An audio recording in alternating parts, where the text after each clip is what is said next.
vamos a conocer la historia de Conrado Céspedes. En particular, Conrado Céspedes no tenemos información fehaciente o documentada que haya pertenecido a la masonería, como a otros personajes que sí vamos a conocer. Pero el simbolismo de su tumba es bastante específico como para no empezar a dudar y tener una idea de que él podría haber participado de la masonería. Conrado Céspedes nace en Mendoza, una familia no muy acaudalada, pero sí bastante bien ubicada, y gracias a esto puede estudiar en la Universidad de Buenos Aires abogacía. Una vez recibido, vuelve. Cualquier cosa me dice, ¿sí? Por la señora. Al retornar a Mendoza, empieza a tener su estudio jurídico, y por sus conexiones familiares y también políticas empieza a tener mucho renombre de despacho de abogados, ¿sí? Teniendo así clientes bastante destacados. Y gracias a sus conexiones logra así empezar a trabajar como juez de comercio para luego juez de lo penal. Empieza a crecer y finalmente termina participando, trabajando como juez de la Suprema Corte de Justicia aquí en Mendoza. También tuvo participación política, llega a ser senador nacional y finalmente, junto a la fórmula Galiliana Segura Conrado Céspedes, es electo vicegobernador de Mendoza.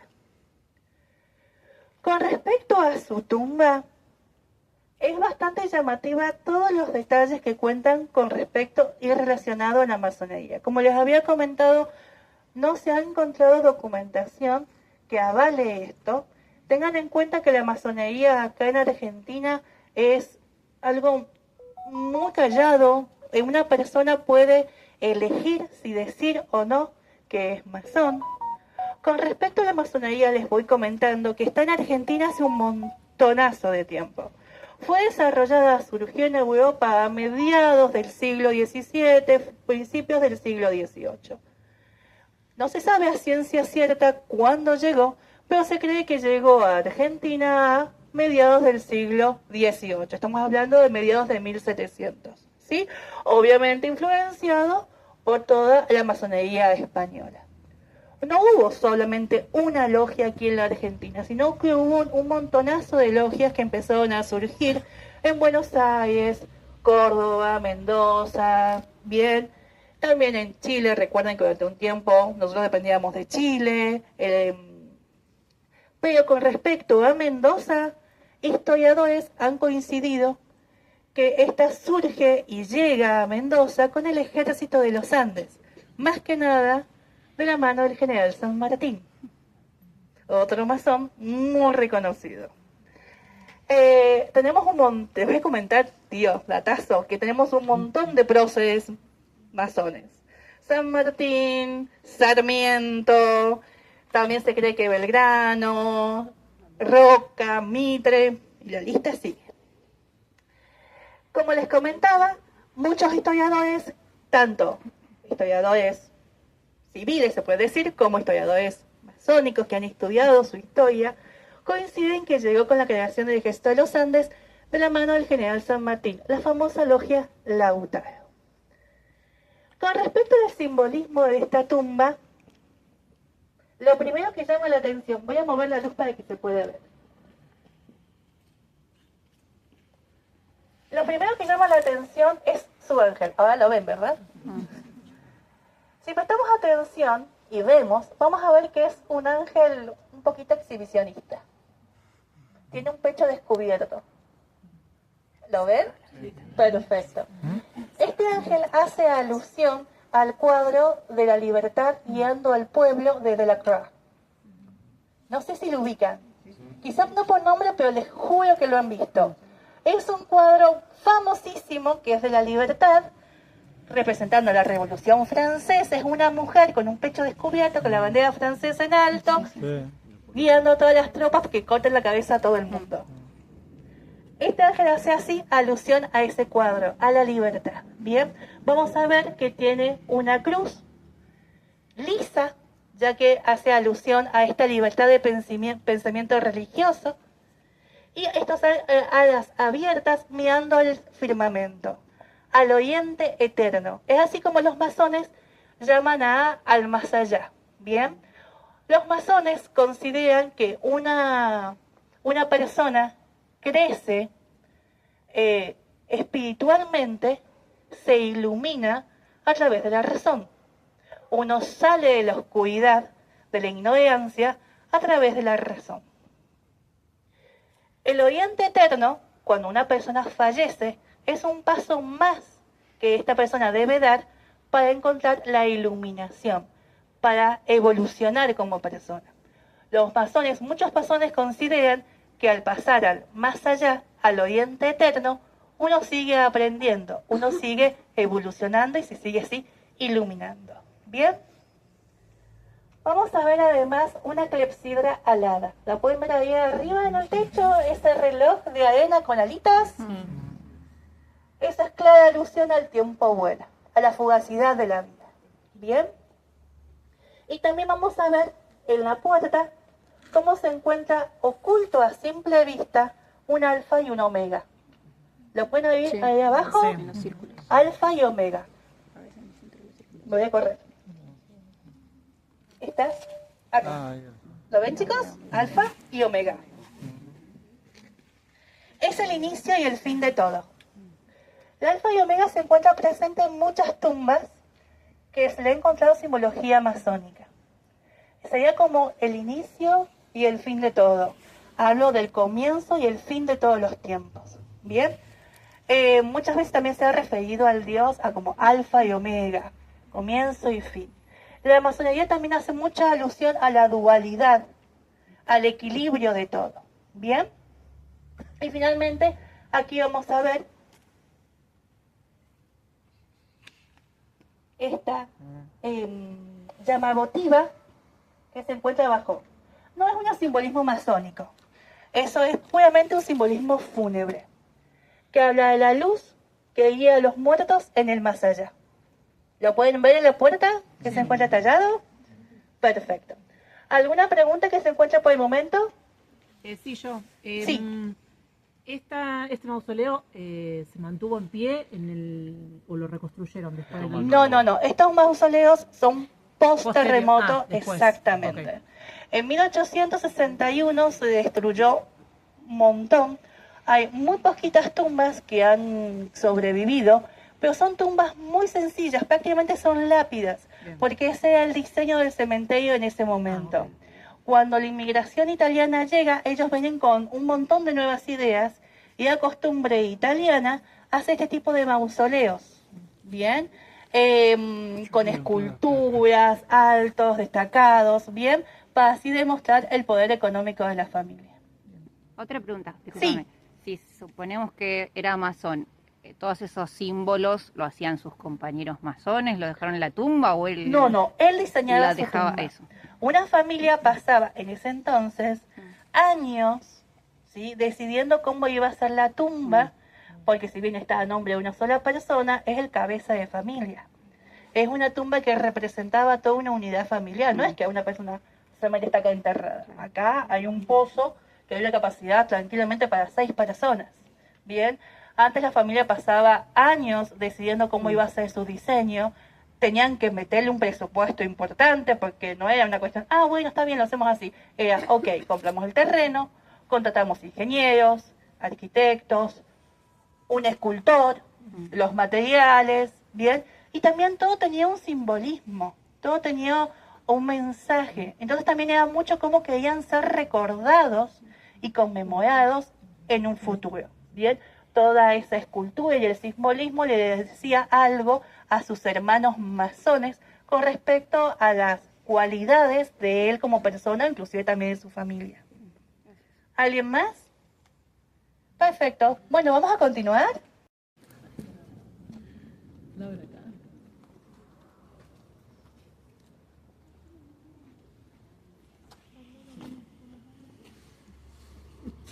Bueno, recién me preguntaban por tumbas que habían sobrevivido bien con respecto al terremoto. Una de ellas es esa. Recién vimos un mausoleo. Estaba pensado para que una persona entrara, había un pequeño altar, como el Conrado Céspedes, la persona entraba y se ponía a rezar, como ejemplo este, que está a sus espaldas. Pero esto, por ejemplo, son tumbas. Si entraste, te quedaste. El que se encuentra ahí, en esa esquina, Francisco Zapata, además de sobrevivir al terremoto, es una de las tumbas más antiguas que hemos encontrado en este cementerio.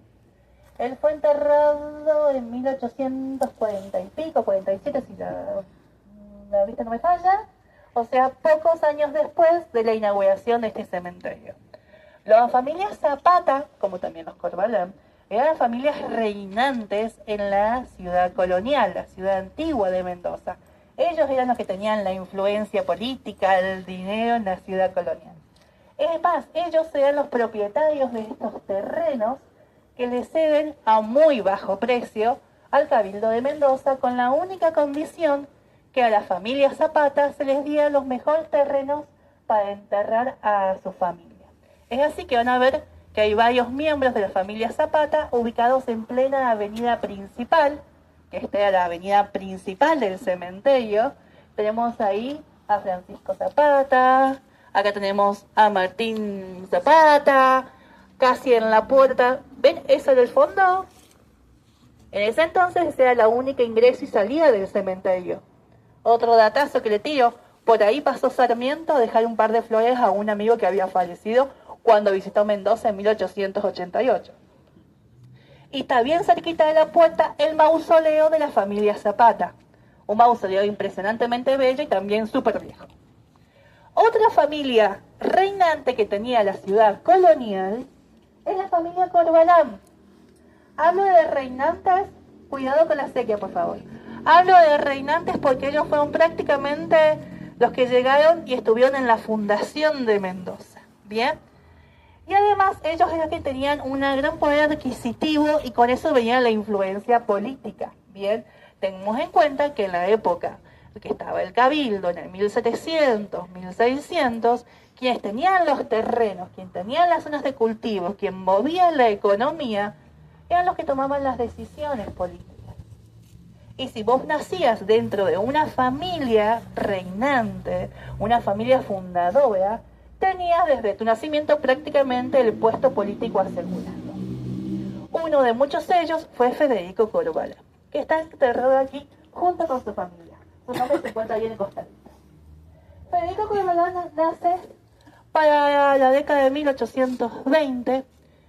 Si bien él estuvo posterior a todo lo que fue la lucha por nuestra independencia, se sabe que su familia colaboró en gran medida con el general San Martín, dándole comida, bienes y demás cosas para ayudar a su ejército. Bien, él, como venía de una familia de alto poder adquisitivo, logra así viajar hacia Chile y estudiar lo que hoy sería abogacía. Al volver a Mendoza ya tenía el puesto asegurado dentro de la legislatura provincial, o sea, en el Cabildo. Bien, como decía, la familia Corbalán estuvo muy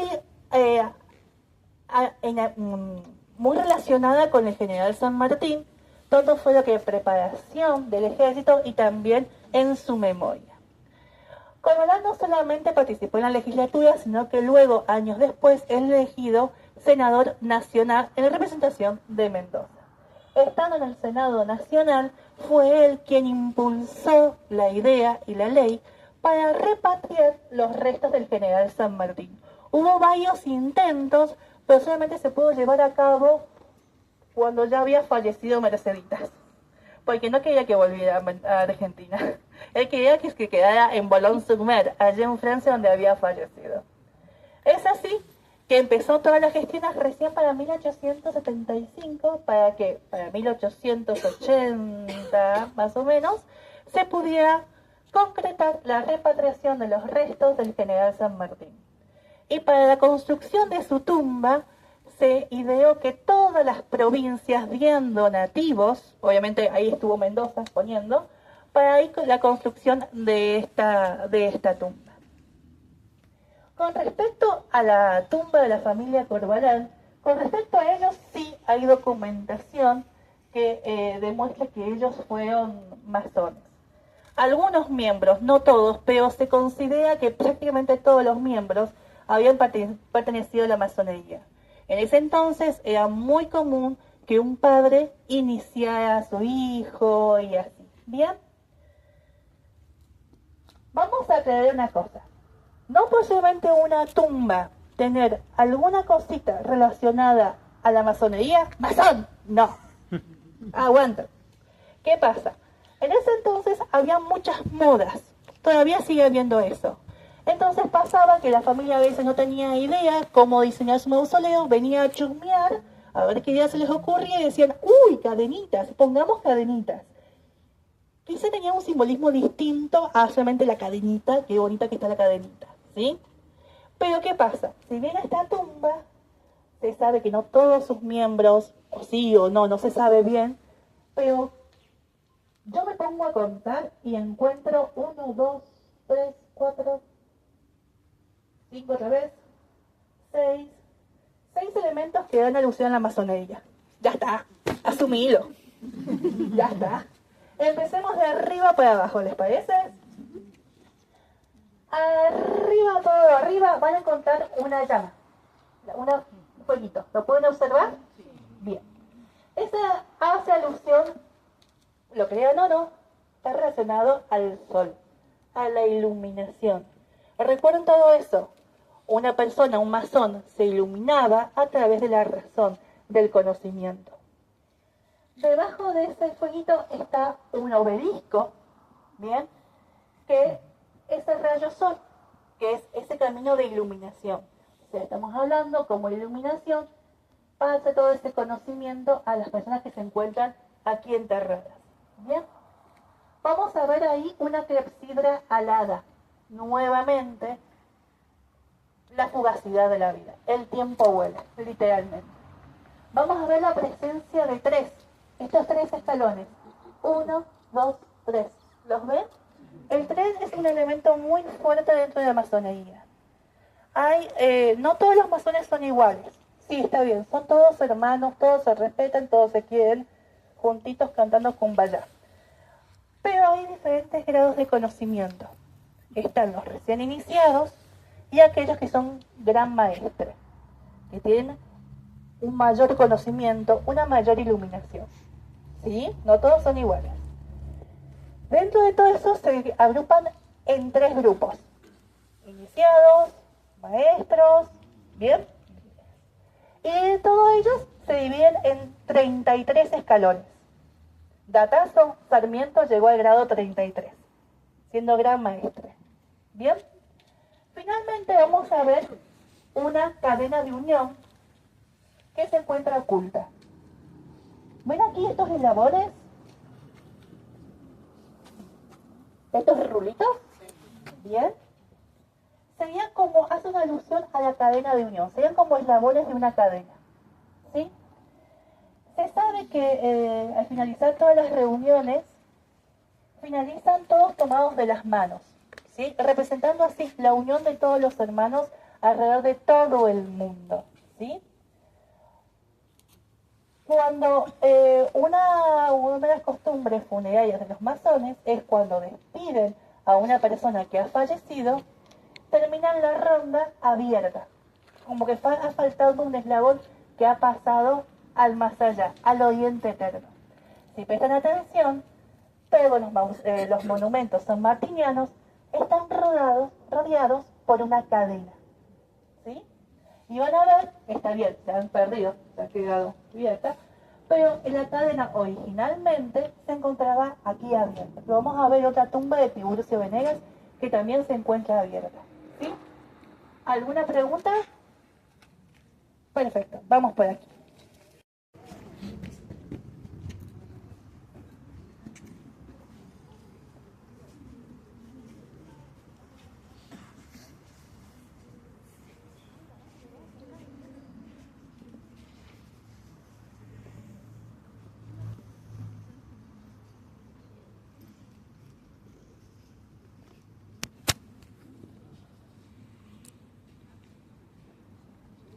Bueno, antes de continuar, aquí un caballero. ¿Tu nombre? Jorge. Hola, Jorge. me hizo un comentario que es verdad, que no lo había dicho, que por la condición de San Martín como masón, él tuvo un par de problemitas. Si bien en Europa y Estados Unidos, o sea, es algo muy aceptado, es muy perseguido también por la religión católica. San Martín era muy católico, ferviente, devoto, por ejemplo, de la Virgen de la Merced. No por nada, Mercedes, su única hija, lleva su nombre. Pero el catolicismo siempre ha perseguido mucho la masonería, acusándolo de ser una nueva religión que iba contra la religión católica e inclusive que idolatraba al diablo, a Satán, que hacían cosas raras, ¿bien? Todo es por eso, y por un par de cosas más, que siempre la masonería ha buscado estar en secretismo para no tener ningún tipo de complicación, problemas con la sociedad y demás. Pero como me decía el caballero, sí, siempre se supo que San Martín era masón y por eso también se tuvo alguna que otra complicación al momento de buscar su tumba, ya que no se permitió que fuera enterrado dentro de la iglesia, sino en un costadito. Amigos, pero no tan amigos. Vecinos, pero no quedaron. ¿Bien? Es más, también inclusive se dice que por eso se encuentra su féretro inclinado y no acostado, aunque en realidad tomó malas medidas y hicieron el pozo más chico. Pero se dice tantas cosas sobre eso. Bien. Tiburcio Venegas. Tiburcio Venegas es un personaje muy relacionado con la industria vitivinícola, pero él tuvo unos comienzos muy distintos. Tiburcio Venegas no nace aquí en Mendoza, sino nace a mediados de 1800 en Rosario, en Santa Fe. Él hace sus estudios, venía de una buena familia, así que puede hacer sus estudios fuera del país, en Uruguay, en el Colegio Nacional. Y ahí se hace súper amigo de toda la vida de Argentino Roca. Ya finalizados sus estudios, se instala en Santa Fe y ahí comienza a comerciar con productos vitivinícolas. Bien, más que nada productos vitivinícolas mendocinos. Es así que su vida se da en viajes, ya sé, porque tenía que comerciar, buscaba productos vitivinícolas mendocinos en Mendoza, volvía a Santa Fe y los comercializaba. Es así que durante varios años se daban estos viajes. Y en uno de muchos viajes conoce a Eusebio Blanco. Quizás el nombre le suene. Eusebio Blanco fue uno de los genios que cambian la industria vitivinícola ya para 1800, para mediados de 1800, haciéndolo una industria mucho más inteligente, más sistematizada, ¿bien? Es así que conoce a Eusebio Blanco y a su hija, Lubina Blanco. Sí, a la pobre la llamaban así, Lubina Blanco. Se casan rápidamente, surge el amor y con el tiempo tienen 7 hijos. No había Netflix. No había Netflix. Es así que decide Tiburcio Venegas instalarse definitivamente en Mendoza. Y de la mano de su suegro, Eusebio Blanco, que era un genio en lo suyo, compra terrenos en Godoy Cruz, el Trapiche, para tener así sus propios viñedos y su bodega, logrando así ser esta una de las bodegas más avanzadas que se tenía en el momento, ¿bien? Por su forma de manejarla, en su regadío, en su sistematización, que era completamente desconocida para el momento. Estamos hablando de la década de 1880. Y ya que estábamos, como el caballero empezó a ir en las altas esferas de Mendoza y tener así un alto poder adquisitivo, ¿por qué no? Compró un banco. Adquiere junto con otros socios el Banco de Mendoza, en ese momento era un banco privado, y cambia de nombre a Banco de Mendoza de Tiburcio Venegas y compañía. Así el hizo el nombre. Y obviamente, como este caballero empezaba a ser un comerciante, un empresario reconocido y respetado, que tenía muchas conexiones políticas, obviamente entró en la política. Rápidamente empezó a ser jefe de la policía, luego diputado provincial, luego diputado nacional y finalmente es elegido gobernador de Mendoza. Estamos hablando que en ese plazo pasaron como 3 o 4 años. Fue rapidito. Fue para el año de 1887, 1889 a la gobernación. si no me estoy equivocando en las fechas. ¿Qué pasaba?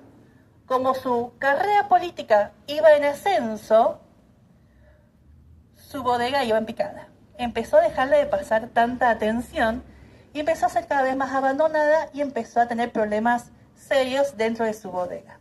Y para evitar perderla, hizo una gestión económica un poco, le vamos a decir, controversial. Sí, vamos a ponerle así. Se dio cuenta, como gobernador de Mendoza, que la provincia no tenía su propio banco. ¿Es verdad?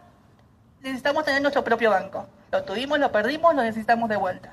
En ese entonces, en 1880 y pico, todavía Mendoza no tenía su propio banco. Y decidió, como gobernador de Mendoza, que era su deber darle a la provincia su propio banco. ¿Y quién tiene un banco? Guiño. Exacto. Entonces no es que salió a buscar ofertas, ver si era una mejor gestión, crear el banco. Dijo, bueno, señor Tiburcio Venegas, ¿qué señor gobernador Tiburcio Venegas? ¿Me vende su banco? Bueno. Entonces, ¿qué hizo? Se fue a Francia. Buscó un préstamo como gobernador para comprar el banco. Volvió con una bocha de plata. Hubo una reunión muy breve y el dinero de un bolsillo pasó al otro. Y como gobernador de Mendoza, compró a Tiburcio Venegas el Banco de Mendoza. ¿Se entiende lo que estoy intentando explicar? Es muy real, muy actual. No, o sea, no hacemos nada nuevo. No hacemos nada nuevo. Es así que el hombre le dio a Mendoza su propio banco, salvó su bodega y nosotros tenemos que quedar pagando el préstamo a Francia. Por esa situación, y también porque la situación política en Argentina se estaba medio como complicando, hubo un levantamiento contra él. El general Rufino Ortega se presenta junto con un montón de gente a derrocar a Tiburcio Venegas. Pero no fue que una reunión, una marcha, cacerolazo.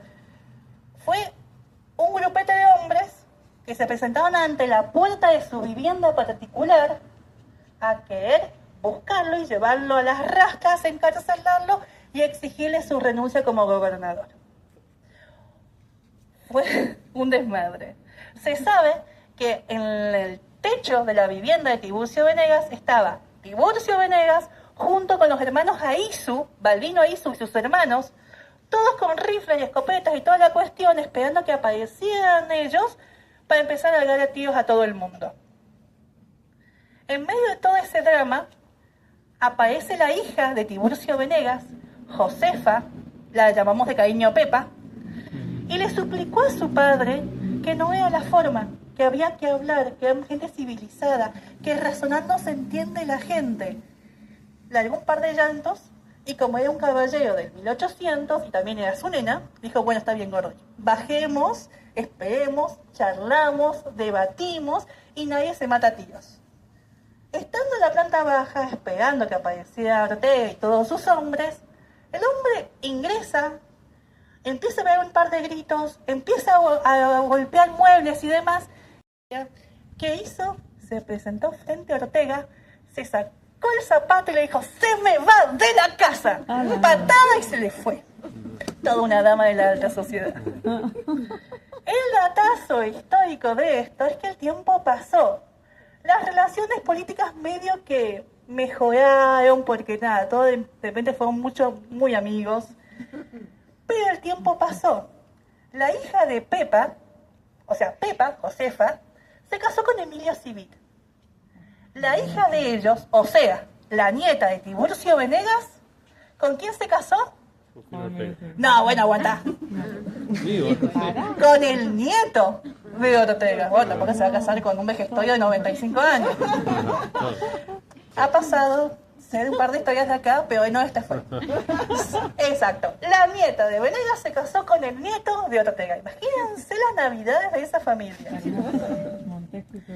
Olvídate. Bueno, es así que luego de finalizar la gobernación, en realidad luego de este enfrentamiento, él decide renunciar a los pocos meses, porque ya la situación no da para más, él vuelve a la producción vitivinícola, falleciendo años después. Tiburcio Venegas ha sido reconocido como un masón porque se ha encontrado documentación que lo avala. En realidad es uno de los pocos personajes en el cementerio que se ha encontrado documentación, inclusive él lo reconocía y lo avalaba. Su tumba, su mausoleo, tiene una gran cantidad de simbolismo masónico. Primero que nada vamos a ver qué es un obelisco trunco. ¿Ven el formato de obelisco? Bien. El obelisco es uno de los monumentos más antiguos que se han encontrado en la humanidad. Está presente inclusive en el antiguo Egipto y se cree que era un monumento para honrar a los muertos. Bien. La masonería toma muchos elementos del antiguo Egipto y de Grecia, bien, en su simbolismo y inclusive también en sus sesiones, en sus reuniones. El obelisco trunco hace alusión a este rayo solar, bien, además, que es la comunicación de la iluminación a la persona. Vamos inclusive a ver arriba una corona de laureles, que hace alusión también más que nada a las victorias ganadas en vida. Esto no tiene nada que ver con la simbología masónica, bien, es más que nada simbología funeraria. Vamos a ver inclusive también aquí dos columnas con cruces romanas, perdón, cruces griegas. ¿La ven? Aquí y aquí. A diferencia de las latinas, los cuatro ejes, se pueden decir, son iguales. La cruz latina, la horizontal, es más cortita que la vertical. Pero la cruz griega, los cuatro son iguales. ¿Qué hace alusión a esto? Al equilibrio, bien, ¿qué se puede decir? También hace alusión a los cuatro elementos, aire, agua, tierra y fuego, bien. Pero más que nada hace ese tipo de alusión al equilibrio, a la dualidad de todo, bien. Y inclusive también vamos a ver presente que rodea todo el mausoleo cadenas que se encuentran totalmente ocultas. Bueno, mi chiquita. Acá, ¿ven estas grecas? Sí. Se llaman grecas griegas. ¿Las ven acá? Sí. También están aquí, en este costado. Inclusive también en la puerta. Ahí. Ese tipo de diseño era muy común en la antigua Grecia. ¿Bien? Que era más que nada un elemento decorativo y demás. Pero en este caso hace alusión a la cadena de unión. ¿Bien? A la unión de todos los hermanos en la tierra, que inclusive se despiden en el más allá. Como pueden observar, la cadena de unión se encuentra abierta. No se encuentra cerrada de abajo, sino se encuentra abierta. Hace así alusión a ese eslabón, a ese hermano que ha pasado al más allá, al oriente eterno. Y sí se puede ver, bendito sea Dios, vamos a ver dentro un fresco, ¿lo pueden observar? Bien.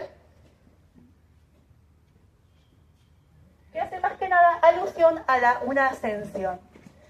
El detalle de esto es el ángel que tiene en su mano una espada flamígera. Si se quieren acercar, no muerdo. Cuidado con la luz, por favor, que vale más que mi sueldo del año.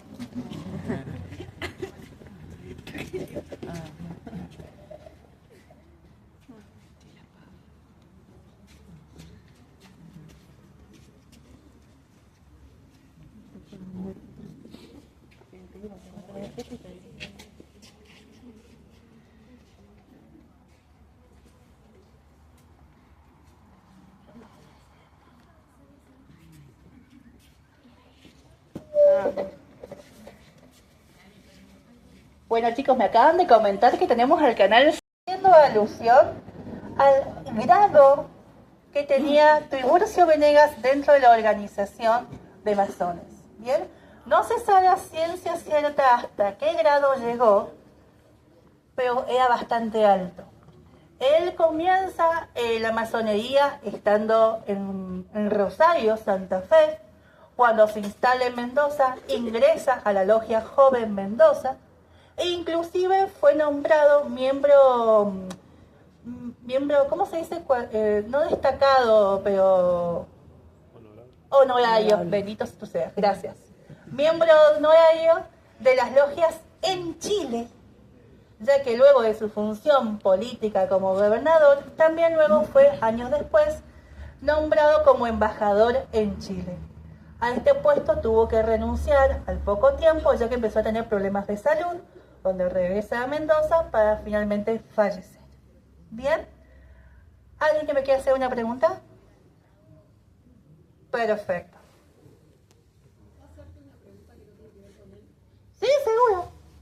Me suena el nombre de este segundo Correa, Sí. pero no sé de dónde me suena. De una calle, seguramente. Recorrido, vamos a conocer la historia de Jacinto Álvarez. Jacinto Álvarez nace aquí en Mendoza para el año de 1858 y teniendo solamente 3 añitos lo sorprende el terremoto de 1861. Como les había comentado, este es uno de los terremotos, no el más fuerte, pero sí el más destructivo que ha tenido nuestra provincia. Destruyó todo a su paso, matando al 40% de la población. La familia Álvarez se vio muy afectada. La casa se viene abajo, matando al matrimonio y a 3 de sus hijos. La casa había quedado en tal estado que la gente consideraba que todos sus miembros habían fallecido. Al día siguiente del terremoto, cuando la gente estaba empezando a levantar escombros y buscando algún sobreviviente, escucharon llantos de niños.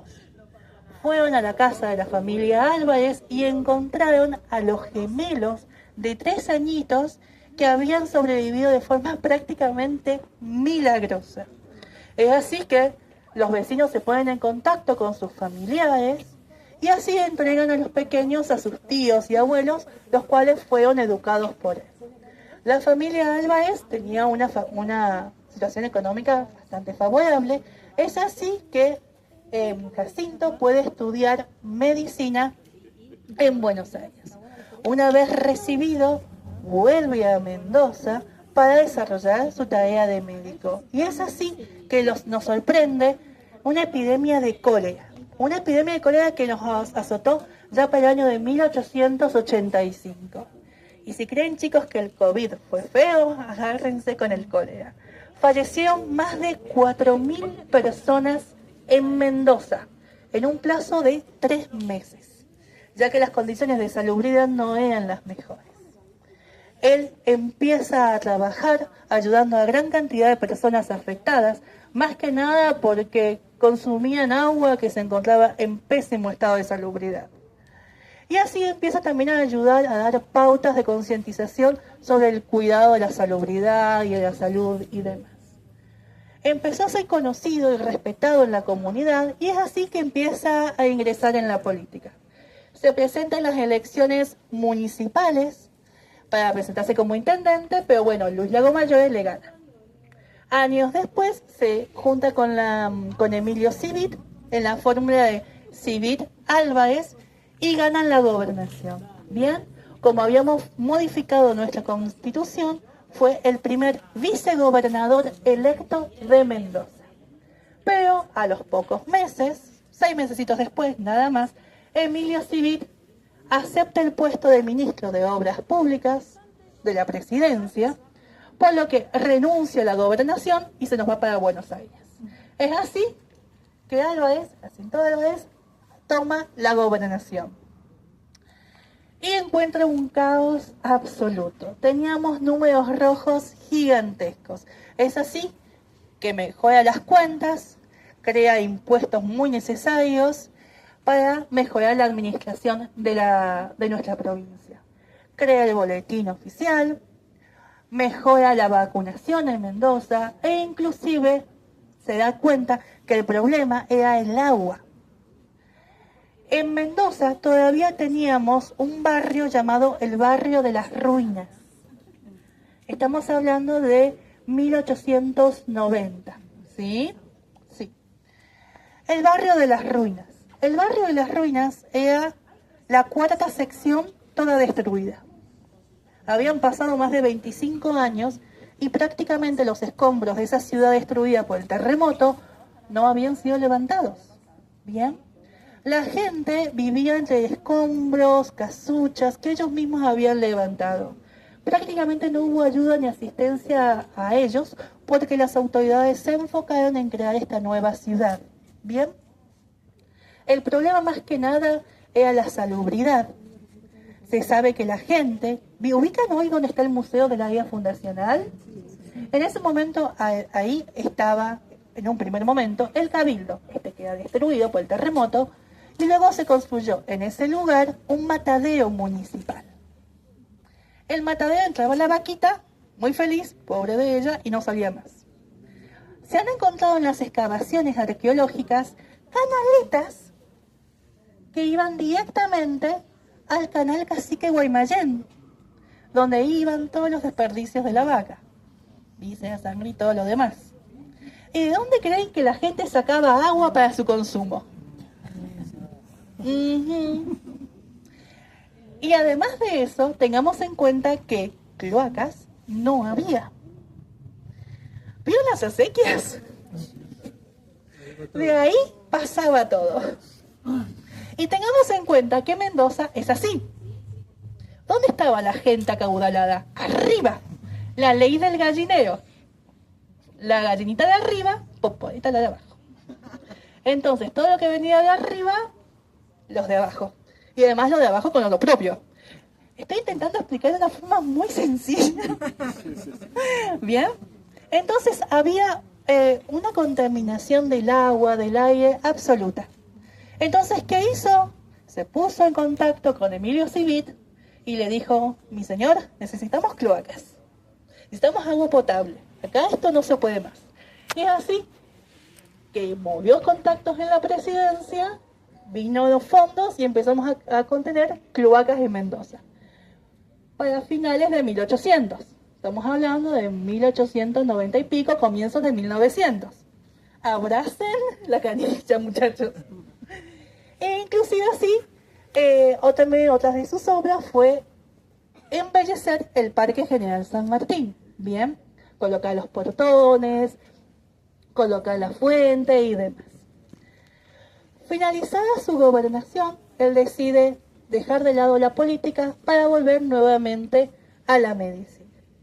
Él había tenido una gran fortuna y es así que empieza y decide trabajar para los más necesitados. Se sabe que él colaboró mucho con la población, iba a visitarlos, tenía un consultorio donde recibía a cualquiera. Inclusive había gente que no tenía los recursos para o pagar la consulta, olvídate, iba prácticamente gratis, o inclusive comprar sus propios medicamentos y él estaba ahí para asistirlo o ayudarlo. Con respecto a su tumba, tiene claramente simbología masónica. Y él se sabe que pertenecía a la masonería, junto con su hermano gemelo, Agustín Álvarez. ¿Le suena el nombre, verdad? Bueno, es más, van a ver que hoy su vivienda es una de las casas destacadas que tenemos en pleno microcentro. ¿Me ubican la calle Las Heras y Chile? Que en un primer piso hay una vivienda llamativa, su casita. Bien. Ténganme paciencia. A su mausoleo lo decora un ángel de tamaño real que consideramos que es el arcángel Rafael, que es el custodio, el patrono de los médicos. Al arcángel Rafael siempre se lo ha representado como un joven de cara humilde, bondadosa, ¿sí? Y vamos a ver que está haciendo una ofrenda de una corona de laureles y una palma, haciendo así alusión a las glorias y a los triunfos logrados. Y también la palma hace alusión al cristianismo. Bien, por ejemplo, al ángel que se encuentra a sus espaldas, Los ángeles siempre se han colocado en las entradas como custodios para evitar que las malas energías, los malos espíritus ingresen a la morada de descanso eterno. Pero si pueden observar, este ángel no cuenta con una cruz, no tiene en sus manos una cruz como el de Conrado Céspedes, ¿sí? Sino tiene una palma. Eso también hace alusión a Cristo, ¿sí? Es como si tuviera también una cruz en la mano. También aquí vamos a ver las cadenas de unión, ¿la pueden observar? Que rodean la tumba, pero se encuentran abiertas. Bien, recuerden, todo lo que es las tumbas, los monumentos funerarios, las cadenas se encuentran abiertas para hacer así alusión a este hermano que ha pasado al oriente eterno. Vamos a ver también aquí unas llamas votivas, ahí en la puerta, que eso no tiene en realidad alusión a la masonería, simplemente simbología funeraria, que esta llama votiva, esta llama eterna, hace alusión a la vida eterna de esta alma, ¿sí? La PX, que ven ahí en la puerta, es el crismón de Constantino. El crismón de Constantino, quizás solamente han visto Pax, ¿sí? Eso es paz en latín. Pero PX no es como un sellito de Pax, no de paz. Es el crismón de Constantino. Constantino fue aquel emperador que decretó que la religión católica era la nueva religión oficial de Grecia. El crismón de Constantino son las iniciales de Hijo de Cristo en latín, ¿sí? Perdón, de Roma. Se me cruzaron las... Y finalmente vamos a ver aquí un piso, que es el original, ¿bien? Que en su momento era blanco y negro, ahora es medio gris. Que también esto hace alusión a la dualidad, a este equilibrio del universo. Siempre los masones han hablado de esta dualidad necesaria para que haya balance en el universo. Bien y mal, vida y muerte, hombre y mujer, ¿sí? Bien. ¿Alguna duda que tengamos por el momento? Perfecto. Bueno, muchachos, acá hemos finalizado.